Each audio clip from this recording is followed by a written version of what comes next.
Hi guys, my name is Shumile. I am currently a medical student studying in the UK. Now, I will be talking about the UCAT. We both know it's a very bizarre exam. But this video won't be me talking about, the academic sort of stuff and how to tackle certain questions. It'll be more about the things to do with this. Your brain, your mind, your thoughts. The thoughts that are up in your head, they can affect the way you perform. If I was in your situation and I had this video, I know it would have benefited. I know I would have got that sense of reassurance, that someone else is thinking the same as me, or someone else is in the same boat as me, or someone else had thought of this back then when they did their exam. So that is why I am wanting to do this, and hopefully it should make you feel better by the end of this video. Timestamps are in the description below, and let's begin. So on Instagram, I asked everyone what worries you about the UCAT exam, and I will be addressing all of those comments in this video. Now, bear in mind, I have done the UCAT exam twice, so plenty of experience, and I've probably, experienced exactly all of these comments in this video. So let's begin. Number 1, this comment says that they last time sat the UCAT and got a band 4, and they are still traumatized and they have to take this exam again for the graduate entry medicine course. There are a few things to address here. Point number 1 is the fact of, having to do the exam again. Doing the exam again is a completely normal thing to do. You will find that there are people out there who have done the exam more than once.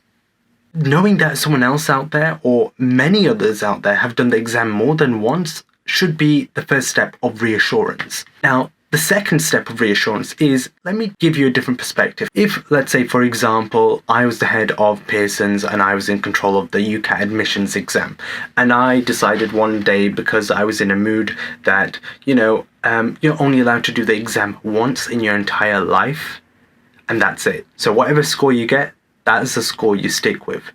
Now, just think about it for a second. That's it. All your chances are gone. But the fact that you have the opportunity to actually do the exam again is a blessing. So see it that way, rather than seeing it in the way that, I have to do this exam again. If you couldn't do the exam again, that I know would be distressing. But the fact that you can do the exam again should be one of the most relieving things about this if you don't get in the first time round. Now, the second point to address is feeling traumatized coming out of this UCAT exam. And trust me, the first time I did that UCAT exam, I was very traumatized. I had the paper in my hand and I was trembling. I was like, oh gosh, what have I just done? But let me give you an example. If someone came out of an exam and didn't do as well as they wanted to, and they knew that no medical school, would accept them, then in that case, rather than stressing too much about, how traumatic the experience was, or I wish I did this, or I wish I did that, rather than I wish, change that to I will now do this. I will now do that, rather than I wish. Wishing will not help anything. Doing will. Straight after the exam, have your moment. Of course, it's healthy to have your moment. Relax, you are human.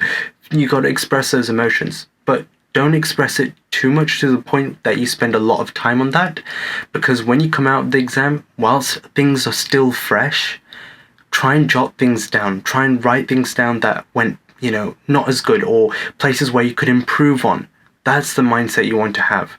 And knowing that you can do the exam again should just be so relieving. And it doesn't matter if you take a year out of your life to do the UCAT exam again, or even 2 years.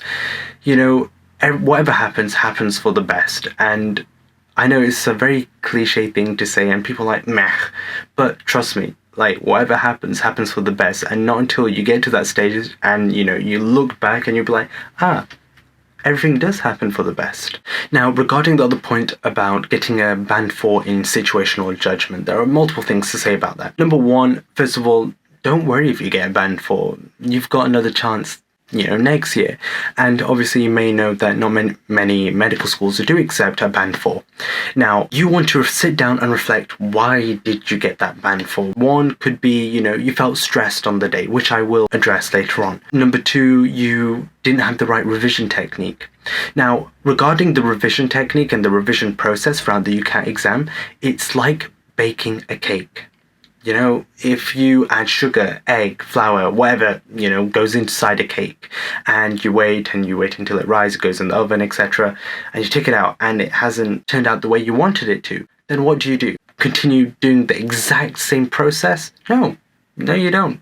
You adjust the ingredients, you adjust the quantity of the ingredients, you adjust various other different things.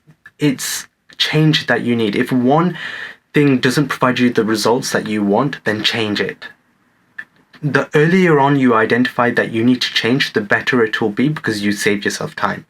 If you continue doing, practicing questions over and over again, and you'll be like, I'm not really seeing any change.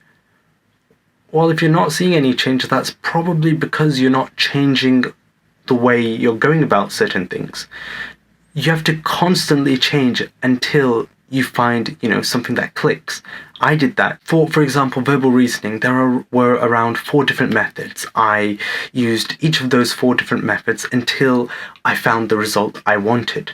So not until you change your revision process or your revision technique, then will you actually get the result. If you are stuck with the same result over a period of time, that means you need to change something. If you've already changed your revision technique over and over again, and you're thinking, oh, I'm still getting the same results, then think, what else could you possibly change? Other things you can change is, your environment, where you are currently studying, whether it's at home, the library, university, wherever it is, or maybe you might need to change your device. There are so many different things that you could possibly change, which could make an impact. So doing that, playing around with that in the earlier weeks of revision will be a very good thing to do, in my opinion. Addressing concern number 2, how long to study beforehand. Now, you will come across various different people with, different time scales, 2 weeks, 4 weeks, 6 months, a year. Then that raises a thought of, am I doing this right, or have I given myself enough time?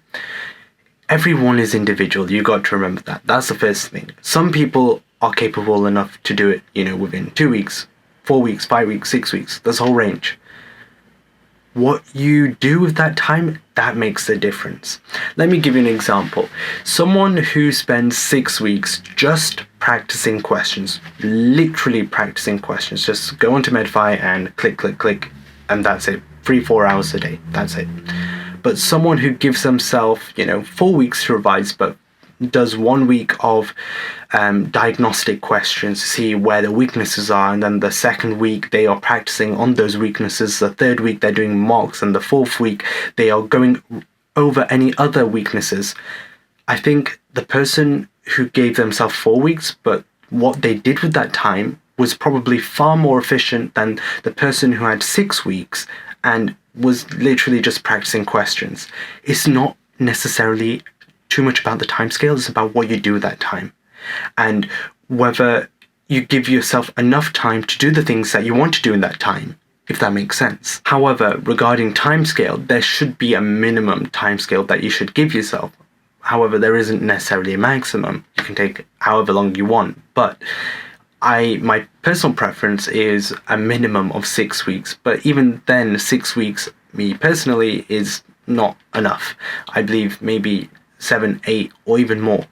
But that's not to say you can't do it under, 7, 8 weeks. You can definitely do it under 7, 8 weeks. That's absolutely not the case. It's more about what you do with that time and knowing what you can do with that time. So if you know what to do with that time, then you're fine. But if you don't, then you want to give yourself enough time so you know what to do with the time ahead. Does that make sense? Addressing concern number 3, I get panicked because of time pressure. Now, time in the UCAT is a big enemy. Now, obviously, it's something that you have to tackle anyways, but there are certain things you can do to make tackling time a lot easier and dealing with the pressure of the time. Now, the first thing to do is know your theory, know your techniques. Once you've understood the theory behind the questions and then the techniques that you're going to use with each style of question, then you want to move on to doing untimed questions and get the hang of applying those techniques. Once you're able to apply those techniques, then the only thing that is left is literally time. Now you're just training yourself to, work at a faster pace. That's literally it. Now, it's kind of like, doing running in the Olympics. You can't all of a sudden time yourself and see how fast you run. Rather, you have to train yourself. First, know how to move your legs or how to, control your breathing. Know all of these different various techniques and get the hang of it. Once you get the hang of it, then you time yourself. And because you've already got a solid foundation.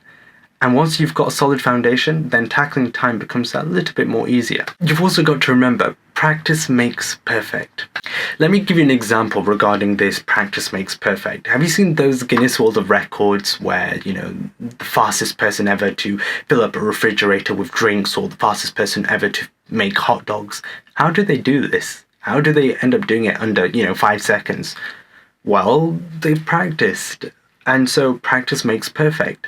So they have already got their foundation. They have already got their techniques. And the only thing that they are dealing with is time. And it's the same goes for the UCAT.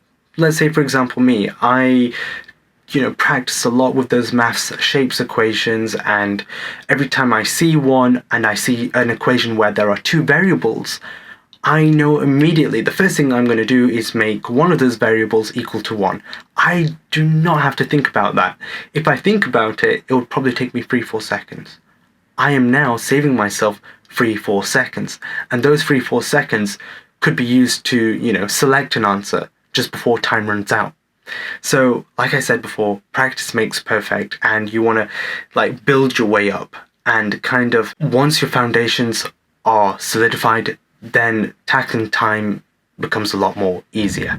Concern number 4, being consistent in practice. Testing your perseverance and how likely you are to, stick to the rules of having to do practice every single day. I can tell you what happens if you don't practice every single day.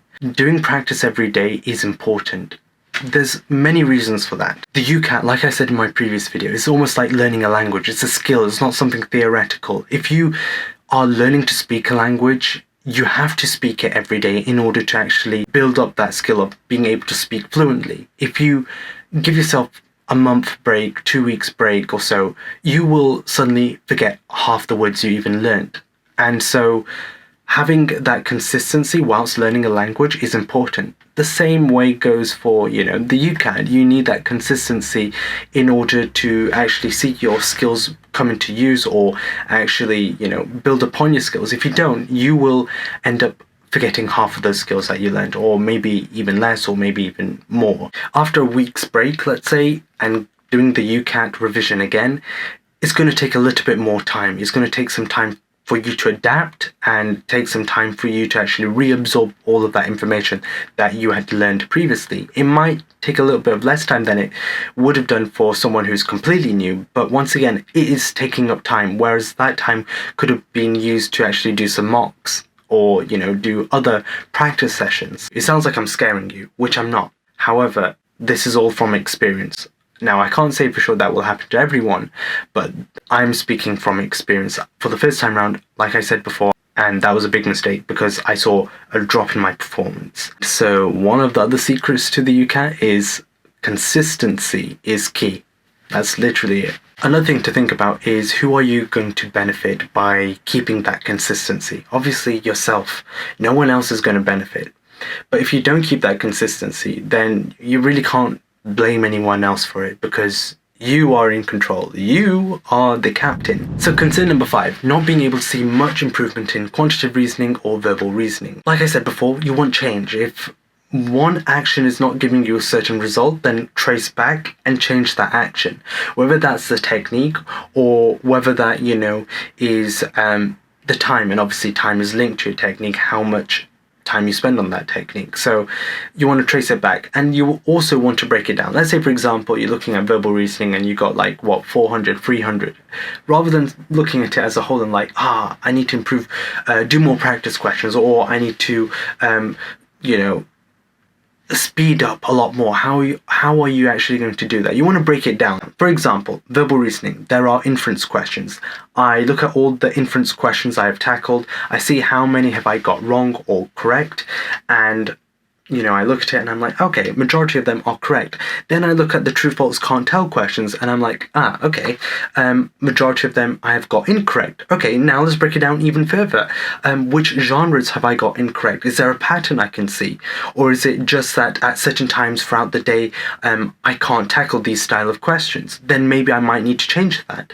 There's, so many different things that you can change. So breaking it down does, help. And hopefully those little minor tweaks that you make in your foundations could make a big impact in your overall score. Concern number 6, question types. Now, question types, there are quite a few out there. Not that many that you can't go through all of them, but to identify those question types is all down to you. Using Medify will definitely help you identify those question types. What you want to do is 50 sets of questions, go through each of the subset whilst you're practicing, and write down any style of question you come across. Hence why I was able to come across, math shapes equation in decision making, or the Euler diagrams, or, the map puzzle questions. There were so many different styles of questions. I could then focus my revision on certain styles of questions. However, on Medify, it might show up as, puzzle questions or very vague, different sections. You want to find specific styles of questions, and once you've found them, it will just provide you that sense of comfort that now you are very familiar with the whole exam, and now you can focus your revision on each style of question. Concern number 7, burning out before the UCAT exam. Now, I've done this. I experienced that for the first time round, and I still remember it to this day. It was around 2.5 years ago. It was the day before the UCAT exam, and I was still doing mocks and over again. I was like, I really do not feel prepared. But then once again, I had no one to tell me what to expect throughout the UCAT exam. Now, here's something to reflect on. Then I didn't have, too much knowledge regarding the styles of questions, or I didn't have such a strong foundation back then. And the second time round I did it, I definitely improved on that foundation, and obviously I did well enough to get into medical school. Concern number 7, burning out. Burning out, a few days before your UCAT exam. That is a fear, and that has happened to me. I remember being burnt out, a couple of days before the exam, and on the exam day I was like, yep, here we go. So there are various different things you can do. Number 1 is eat healthily. Number 2 is to drink plenty of water. Number 3, do not do a constant 7 hours, 6 hours in one block. Do 3 hours in the morning, 3 hours in the evening. Or if you're going to do 8 hours a day, do 2 hours in the morning, 2 hours, a little bit later on, another 2 later on, and then another 2, later on. But you want to have breaks in between. You want to, in those breaks, not go on your phone. Avoid the phone as much as you can. Obviously not go on it, but go on it, do what you want, but at least go outside, get some fresh air, walk, get oxygen to your brain. This is something I wish I did back then. But then obviously I did it the second time round, and obviously it made a huge impact. I changed my location, I went out for long walks and then came back and I felt refreshed. Rather than doing a whole sitting of, 4 or 5 hours of the UCAT, it's not really the best. But then once again, there are various different factors which can lead to burnout. And I know for me, that was the main factor. Now, I'm more than happy for you guys to, discuss in the comments below what, if you are burning out, what things do you think it is? And then we can have a discussion about this. But regarding my experience, that is the thing that made me burn out, that I wasn't eating, healthily, eating the fruits and vegetables that I needed to back then, because number 1, I was probably overly stressed. I was too indulged into the UCAT and just typing away and just clicking away that I kind of neglected the things I shouldn't have neglected. So taking care of your health is priority number 1. After that, it becomes, I feel like burning out would have been less likely. And that was evident because the second time round, I actually paid attention to that, and obviously my scores went up. If you're happy and if you're relaxed and your body's, your physical body is performing well, then your results will reflect that.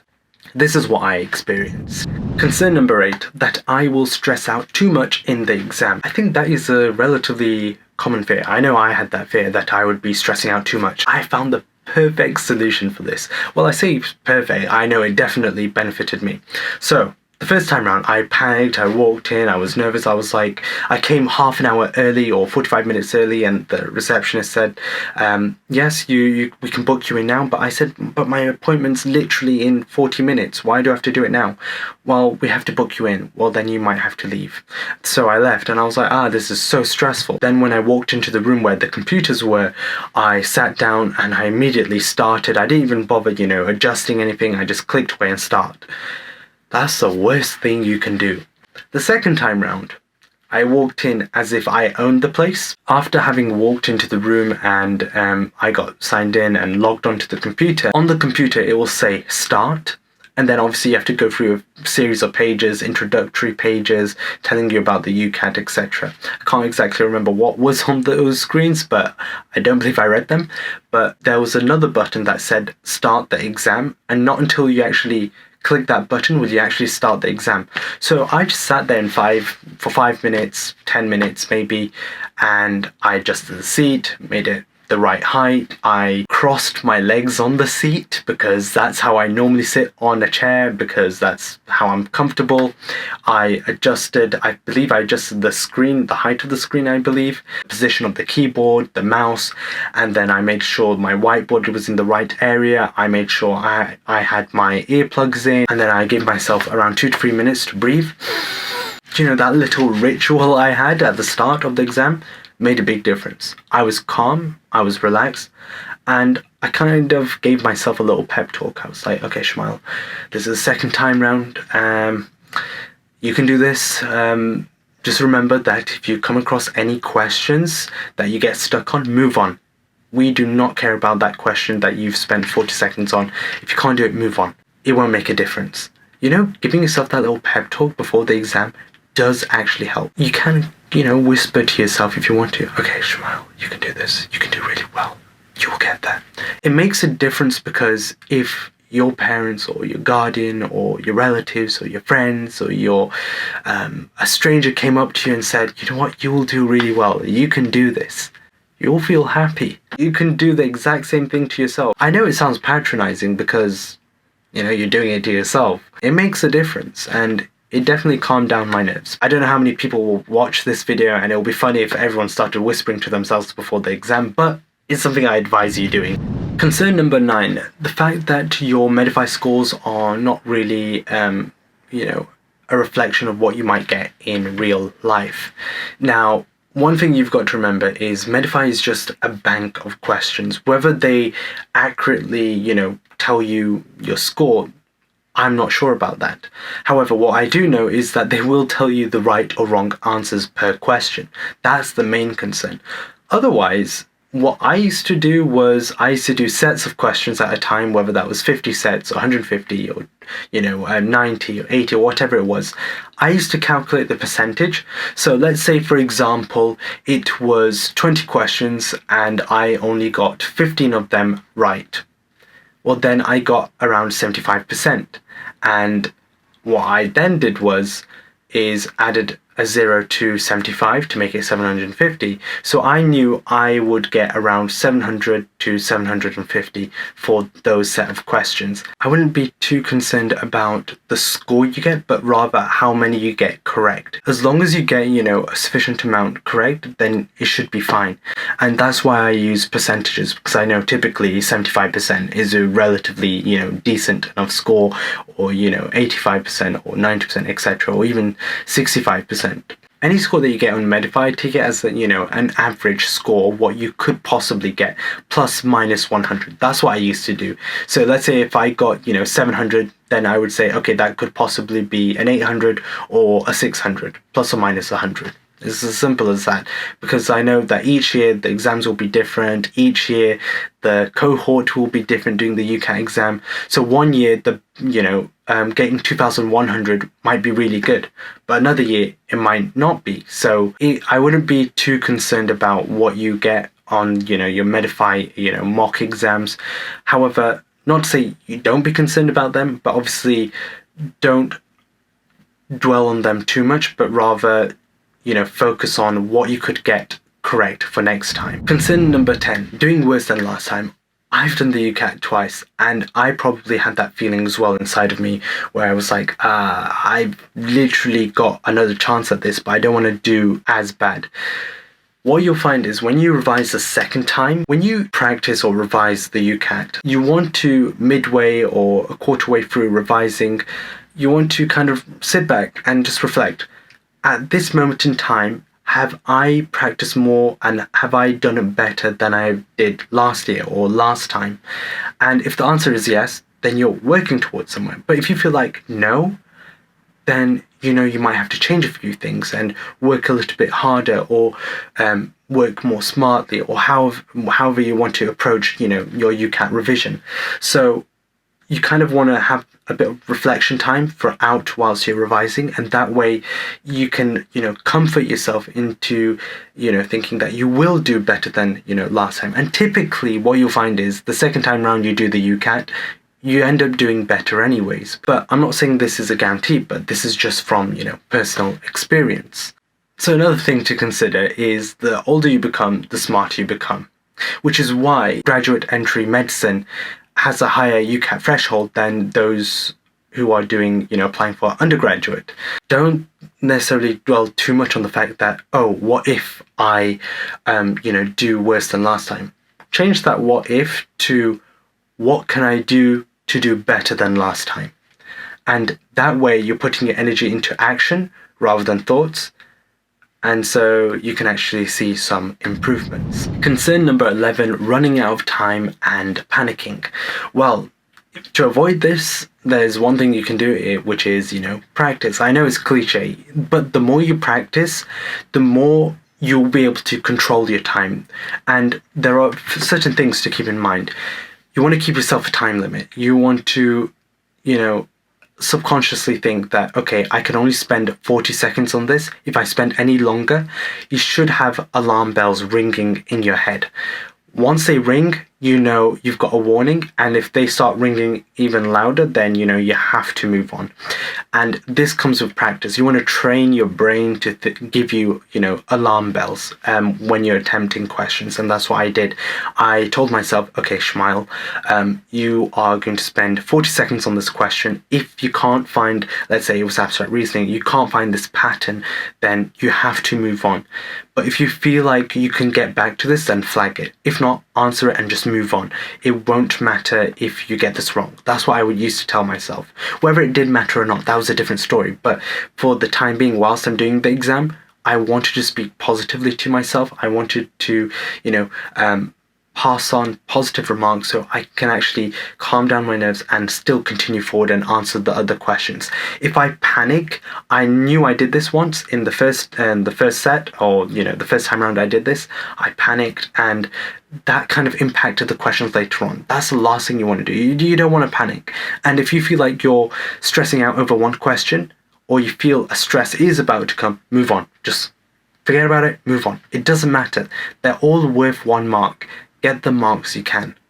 And that's what I did the second time round. I, was like, what, if I can't get this question, fine, move on. It doesn't matter. So that's how I approach, or avoid, panicking. So that was pretty much it. I know this was a very long video, but hopefully it has helped you, and hopefully you have picked up, some reassurance here and there. And if you've got any other comments, feel free to put them down below. And once again, feel free to subscribe, put the bell icon on, and so you get updated with any other videos I release. And I hope you're doing well. Keep smiling, stay happy, and I shall see